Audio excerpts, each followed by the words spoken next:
Hello everyone. इस video में हम लोग बात करेंगे linkage between reading and writing, यानी कि जब हम लोग रीडिंग स्किल और राइटिंग स्किल को देखते हैं तो दोनों के बीच में किस तरह का रिलेशनशिप है या क्या लिंक है। The linkage between reading and writing is a reciprocal relationship where each skill complement and strengthen the other. मतलब कि ये दोनों स्किल्स ऐसे हैं जो एक दूसरे के साथ बहुत ज़रूरी है और एक दूसरे को मजबूत बनाते हैं, स्ट्रेंथनिंग करते हैं, साथ के साथ कॉम्प्लीमेंट करते हैं। तो मतलब अगर रीडिंग अच्छी है तो राइटिंग भी अच्छी होगी, धीरे धीरे राइटिंग अच्छी है तो रीडिंग अच्छी होगी, और दोनों कहीं ना कहीं एक दूसरे को फेवर करते हैं। तो इसका एग्जाम्पल कैसे दिया है कि जब कोई बच्चा रीड करता है, यानी when students engage in reading, they encounter various text, absorb information and observe different writing styles and technique। तो अगर एक बच्चा रीड कर रहा है तो अलग अलग टेक्स्ट को देख रहा है, उनको समझ रहा है, उसमें से इंफॉर्मेशन एब्जॉर्ब कर रहा है, एंड वो डिफरेंट राइटिंग स्टाइल्स को समझ रहा है, टेक्निक्स को समझ रहा है। So that is your linkage between reading and writing. The exposure to written language and textual structure provide a foundation for their own writing. यानी कि ये जो एक्सपोजर होता है रिटन लैंग्वेज के साथ एंड टेक्सचुअल स्ट्रक्चर्स के साथ, यानी जब आप कोई चीज़ पढ़ रहे हो, फिर आप उसकी जो रिटन लैंग्वेज है वो देख रहे हो, आप जो टेक्स्ट है उसके अंदर उसका स्ट्रक्चर देख रहे हो, तो आपको एक फाउंडेशन पता चलता है कि कैसे लिखना है। ठीक है, जैसे हम बचपन में पहले हमें वर्ड बोलते थे आ, फिर हम उसको लिख के भी देखते थे कि अच्छा आ से क्या बनेगा, तो वो दोनों आपस में बहुत ज्यादा लिंक्ड हैं। एंड राइटिंग जो होती है ना, वो हमारे रीडिंग स्किल्स को एनहेंस करती है, क्योंकि क्या होता है ना, स्टूडेंट्स क्या करते हैं, अपनी जो अंडरस्टैंडिंग है लैंग्वेज की, ऑर्गेनाइजेशन की, उस सबको वो धीरे धीरे रीडिंग में लाते हैं। अभी हम लोग इनका लिंकेज देखेंगे कि कैसे ये दोनों आपस में रिलेटेड हैं। सबसे पहले है vocabulary and language development. Reading expose करती है स्टूडेंट्स को to a wide range of vocabulary, sentence structures and writing convention. यानी जब कोई बच्चा कुछ पढ़ता है तो उसको पता चलता है कि अच्छा ये वर्ड्स हैं, ये वोकैबुलरी है, अच्छा सेंटेंस स्ट्रक्चर्स ऐसे हैं, एंड ये राइटिंग का तरीका ये है। एंड जब कोई स्टूडेंट एनकाउंटर करता है नए वर्ड्स को अपनी रीडिंग में, तो उनकी वोकैबुलरी अपने आप बढ़ती है। आप देख रहे हो, रीडिंग करने से वोकैबुलरी बढ़ रही है, और जब नए वर्ड्स वो पढ़ रहे हैं तो उनकी वोकैबुलरी एक्सपेंड हो रही है, और उस वर्ड का मीनिंग उनको पता चलता है, मीनिंग एंड यूसेज उनको और अच्छे से पता चलता है।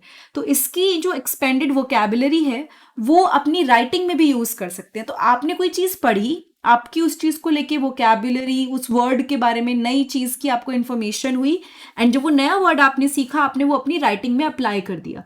तो ये वाइस वर्सा है, सेम चीज कोई आपने लिख के देखी, आपको पता चला, तो रीडिंग में भी आपको वो वर्ड आगे हेल्पफुल रहेगा। तो आपने वोकैबुलरी जो थी उसकी हेल्प से राइटिंग और अच्छी करी, और राइटिंग की हेल्प से वोकैबुलरी और रीडिंग अच्छी हो रही है। तो ये आप देख रहे हो आपस में कितने इंटरलिंक्ड हैं। ऐसा नहीं है कि दोनों अलग चीजें, they are very much similar, but आपस में एकदम जुड़े हुए हैं। देन है comprehension and critical thinking. Reading comprehension, जो हमें एक पैराग्राफ मिलते हैं, फिर हम उसमें से पढ़ के समझते हैं, तो आपको पता होगा जब आप रीडिंग कॉम्प्रीहेंशन सॉल्व करते हो तो आपके थिंकिंग स्किल्स यूज होते हैं। ठीक है, तो रीडिंग कॉम्प्रीहेंशन और थिंकिंग स्किल्स दोनों आपस में बहुत ज्यादा जुड़े हुए हैं राइटिंग से। ठीक है, they both are closely intertwined with writing. And जब कोई बच्चा कुछ पढ़ता है तो वो टेक्स्ट के साथ एंगेज करता है, जब उसने रीड किया तो वो टेक्स्ट के साथ उसने वो एंगेज कर रहा है, एंड वो कनेक्शंस बना रहा है, और साथ की साथ वो इंफॉर्मेशन को एनालाइज भी कर रहा है। तो रीडिंग के साथ साथ उसके थिंकिंग स्किल्स भी यूज हो रहे हैं। और ये जो एक्टिव रीडिंग प्रोसेस है, जिसमें वो सोच रहा है, लिंक बना रहा है, और थिंकिंग उसका कनेक्शन बन रहा है, एनालाइज कर रहा है, उससे उसको ना इन्फेरेंस, इंटरप्रिटेशन, इवैल्यूएशन, सिंथेसिस, इस तरह के स्किल्स उसके अच्छे होते हैं।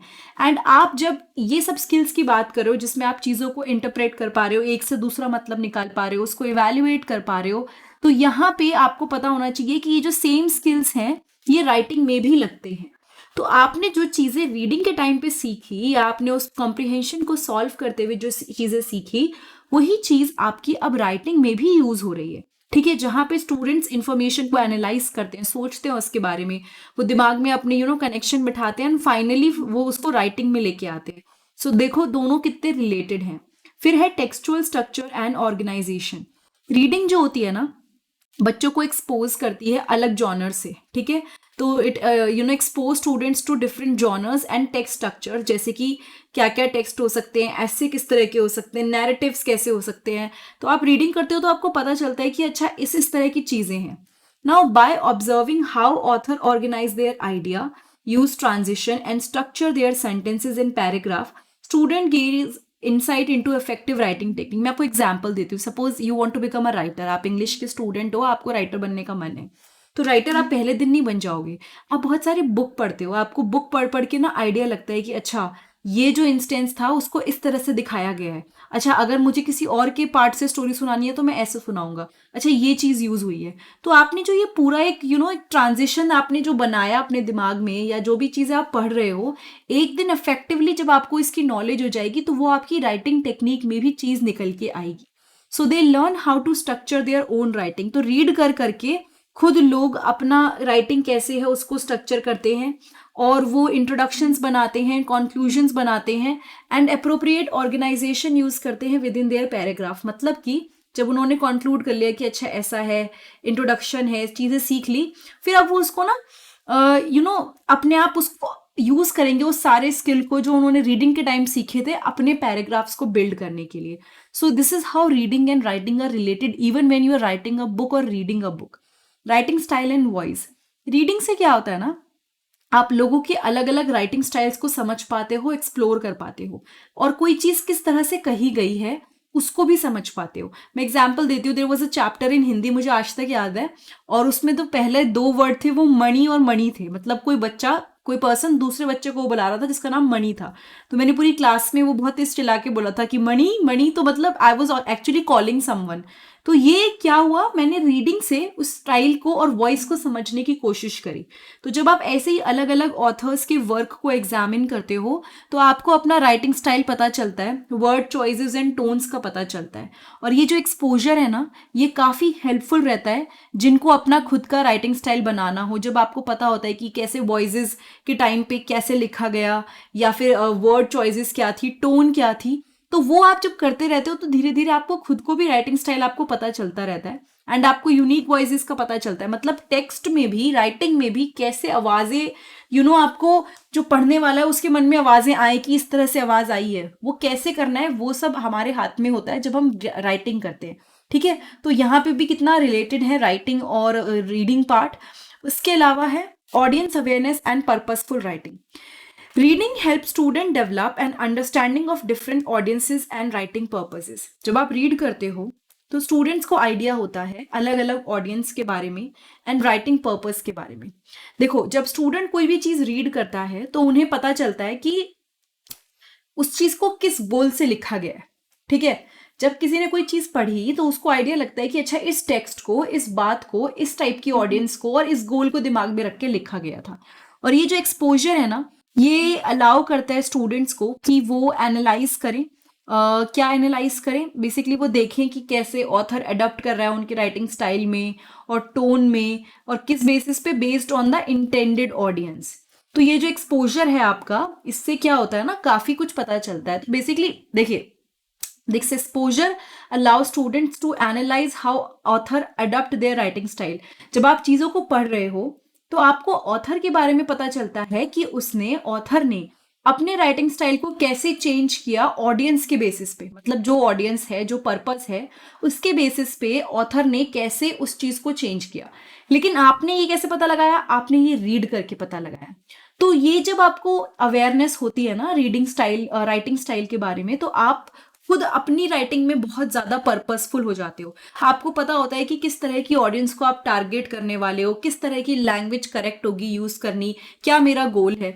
तो रीडिंग करके you can know a lot about the purposeful writing, किस पर्पस से वो राइटिंग हो रही है, और अवेयरनेस होती है अबाउट द ऑडियंस, जो कि आपको खुद हेल्प करती है आपकी writing. Editing and revising skills. जब आप राइटिंग करते हो ना, तो उसमें आपको बार बार चीज़ों को रिवाइज करना पड़ता है, बार बार पढ़ना पड़ता है, एडिट करना पड़ता है, अपने काम को रिफाइन करना पड़ता है। तो रीडिंग यहाँ पे एक बहुत ही crucial and important role play करता है इन स्किल्स को डेवलप करने में। ठीक है, रीडिंग यहाँ पे एक बहुत ही इंपॉर्टेंट रोल डेवलप कर रहा है, क्योंकि आपकी ये जो स्किल्स है ना, ये ऐसे नहीं होगा कि सिर्फ लिख के हो जाएंगे। आप पढ़ोगे चीज़ों को, आप अपनी खुद की राइटिंग को जब बार बार पढ़ते हो या दूसरे की राइटिंग को पढ़ते हो, तो आपको पता चलता है कि क्या ग्रामर सही है, पंक्चुएशन कहाँ होना चाहिए, सेंटेंस स्ट्रक्चर क्या है, किस तरह से आपस में तालमेल बिठाना है। एंड इस रीडिंग की हेल्प से ही आप अपनी राइटिंग के अंदर के एरर को ढूंढ सकते हो, and you can also find कि कहाँ पे आप राइटिंग में इंप्रूवमेंट कर सकते हो एंड आप अपनी एडिटिंग एंड रिवाइजिंग प्रोसेस को और स्मूथ बना सकते हो. So that was the whole relationship between और linkage between reading and writing, language across the curriculum का टॉपिक है ये. एक बच्चे ने रिक्वेस्ट की थी इसलिए मैंने अभी के अभी इस वीडियो को अपलोड किया है. अगर ये वीडियो आपको अच्छी लगी तो प्लीज़ चैनल को सब्सक्राइब कीजिएगा, बेल बटन को प्रेस कीजिएगा, प्लेलिस्ट जरूर चेक कीजिएगा. लैंग्वेज अक्रॉस द करिकुलम की बहुत सारी और भी वीडियोज़ हैं जो आपको प्लेलिस्ट में मिल जाएंगी B.Ed सेकेंड ईयर में. एंड अगर आपको कोई डाउट है, कोई चीज़ नहीं समझ आई तो कमेंट सेक्शन में मुझे बताइएगा.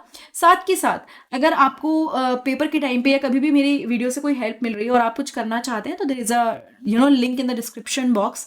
उसको यूज़ करके you can buy me a book and it is completely up to you how much you want to pay and that would be really helpful.